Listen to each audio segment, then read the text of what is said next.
Hello everyone, it's Doug McGuff with Ultimate Exercise, Body by Science, and drmcguff.com. In this video, I thought we would talk about rotator cuff. I think that just about everyone along the way has had some sort of issues with their rotator cuff. In fact, cadaveric studies of humans find that pretty much anyone over the age of 35 has a somewhat jacked up rotator cuff in their dominant extremity. So it's not uncommon from time to time for people to develop shoulder pain that inhibits their training. Commonly the shoulder pain will be felt on the front here by the bicep tendon, and a lot of times kind of over the lateral deltoid area, and it becomes really problematic in certain pressing and overhead movements, including overhead pull down. And we'll go over the anatomy here shortly to discuss why, and then I'll go over some steps that you can do to self-rehabilitate the problem. So first things first is I'm going to try to hold this up to the camera to show you some rotator cuff anatomy, just to kind of get a lay of the land. Okay, so what we're looking at here is you got your shoulder blade, your collarbone. This is the coracoid process coming off the shoulder blade. Your humerus, it has a greater tuberosity, which is this nubbin that's sitting right there, and a lesser tuberosity on the inner aspect that's sitting right there. And off the bottom of your shoulder blade, you have your subscapularis muscle that attaches over the inner aspect of the lesser tuberosity. So when this contracts, it's going to internally rotate your humerus. Now coming across the top here, you have your supraspinatus muscle, which comes over the top and attaches on the outer aspect of the greater tuberosity. So when it contracts, it's going to pull on this, elevate your humerus out of the plane of the page, but also externally rotate it.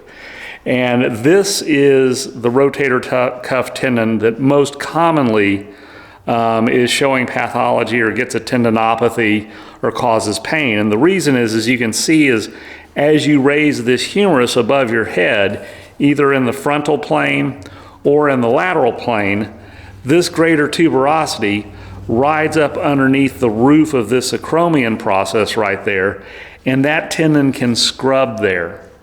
Also, if you have an acute injury, that can get hammered right underneath the roof of that thing, and most commonly tears happen where it impinges upon the roof of the acromion. The other thing to keep in mind is that the bicep is intimately involved in the rotator cuff because the long head of the bicep tendon rides up the bicipital groove, which is the little groove that it rides in, and it divides the rotator cuff in what's called the rotator interval. And that means that it basically divides your external rotators from your internal rotators. But the other thing is, whenever anything gets inflamed in this area, that inflammation, and a lot of times inflammatory fluid, tends to track along that bicep tendon and cause some pain. So this picture just gives you another view of the rotator cuff looking from above. And what you can see here is this is the shoulder blade. This is the spine of the shoulder blade. And you can again see coming from the underside of the shoulder blade, the subscapularis tendon attaching on the lesser tuberosity, pulling and internally rotating the humerus.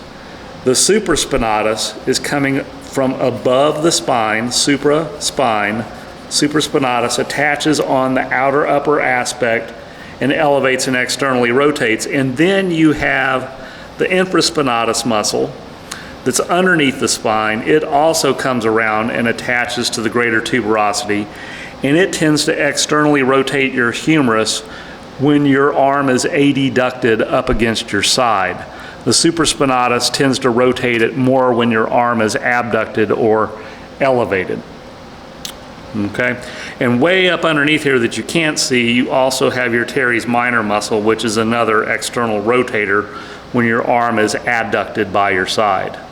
And finally, this is just a picture demonstrating a partial rotator cuff tear.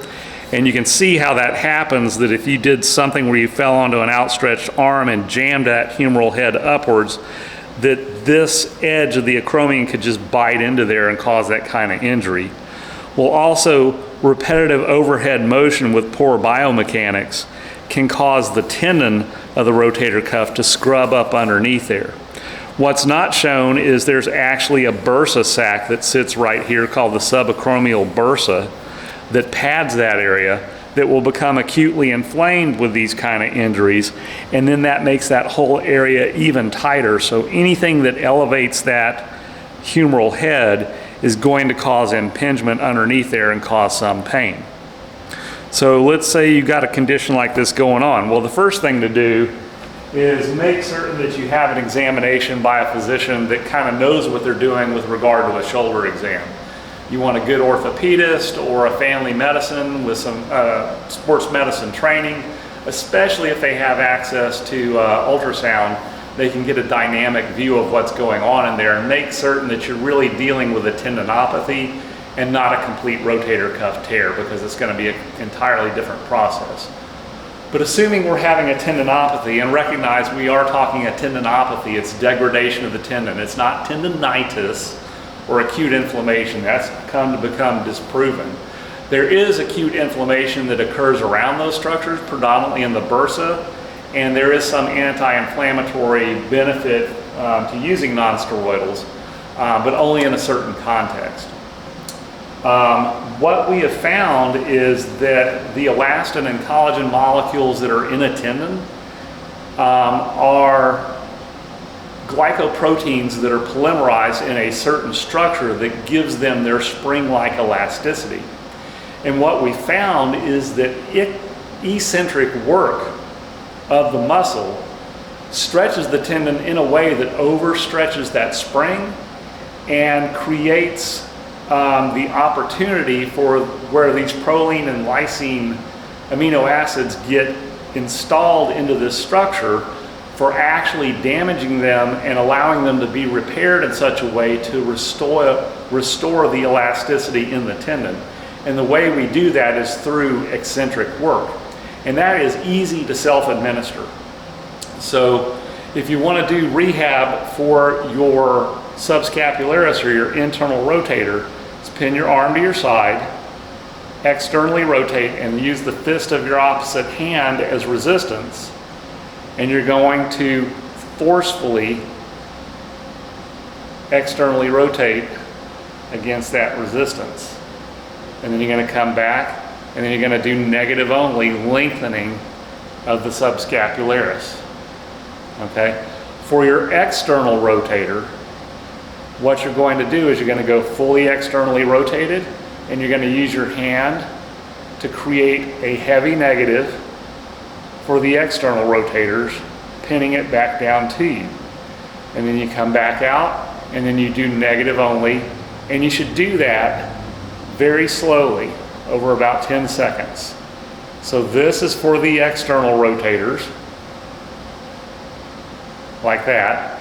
And then for the internal rotators, you're going to start off like this, and then passively stretch it into external rotation.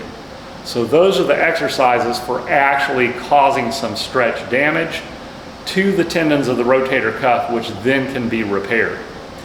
In terms of exercising, what I would say is you still continue with your strengthening exercise, but to avoid pain, I would suggest your upper body movements be predominantly in the horizontal plane. So you want to use a chest press or a row.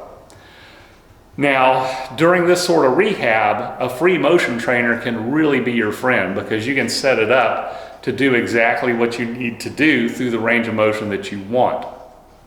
If you're using regular machinery, just a machine like a Med-X or a Nautilus or a Cybex or whatever, you can still do chest press, you can still do row. With the chest press, a caveat is to make certain that your humerus, the front of your bicep, never gets any further back than the mid-axillary line. Because what you want to be careful is remember that the long head of that bicep tendon is irritated, and if you overextend it, pin it back like that, that creates too much traction on it, and it will increase the irritation. The other thing to remember is that that bicep tendon is not going to be tracking perfectly in this groove like it's supposed to. Because if you got an inflammation of the external rotator or the internal rotator, that's going to create some edema and swelling that's going to pull that bicep tendon in one direction or the other, so it's not tracking in the groove perfectly like it should. So when you overstretch that area by pinning your humerus too far back, that exaggerates that problem and causes more scrubbing on the bicep tendon.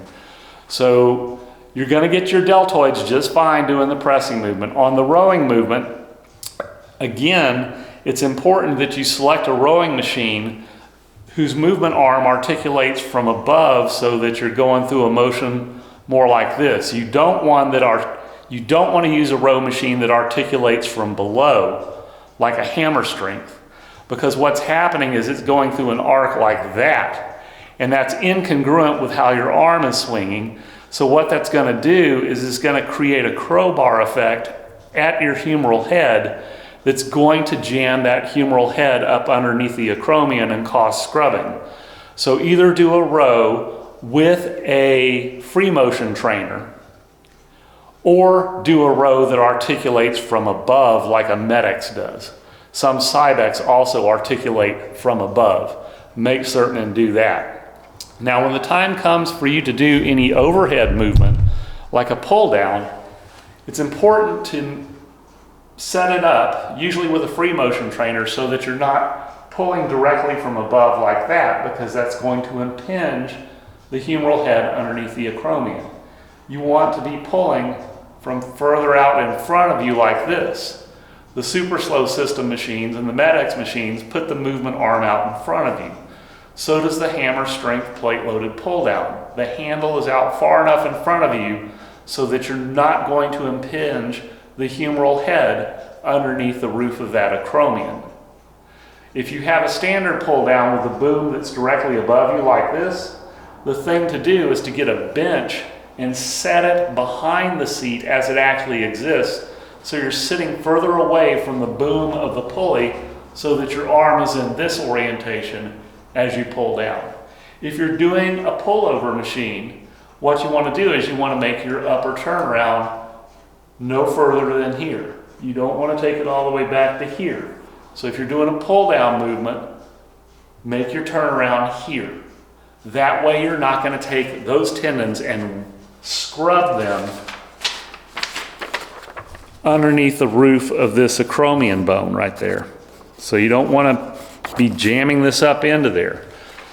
So finally, as you're doing this rehab and you're following these precautions in your exercise, I would suggest what will help with the healing of the overstretch that you're doing with your heavy eccentrics for your tendinopathy is take some vitamin C and take lysine. And the only anti-inflammatory that I would recommend is just taking some Aspercreme and rubbing it directly over the sore areas over the bicep tendon and in the deltoid area where the subacromial bursa exists. That will take the inflammation out of the bursa sacs and the tendon sheaths where the pain is being caused. But by doing those eccentric rotator cuff exercises, you're going to create the stretch injury in the tendon that sets you up to be able to reintroduce the proline and lysine amino acids that restore the elastic coil structure of the tendon and cure your tendinopathy and make things better. So that's the quick and easy way of how to self-rehab your rotator cuff. So until the next video, this is Doug McGuff with Body by Science, Ultimate Exercise, drmcguff.com. We'll talk the next time.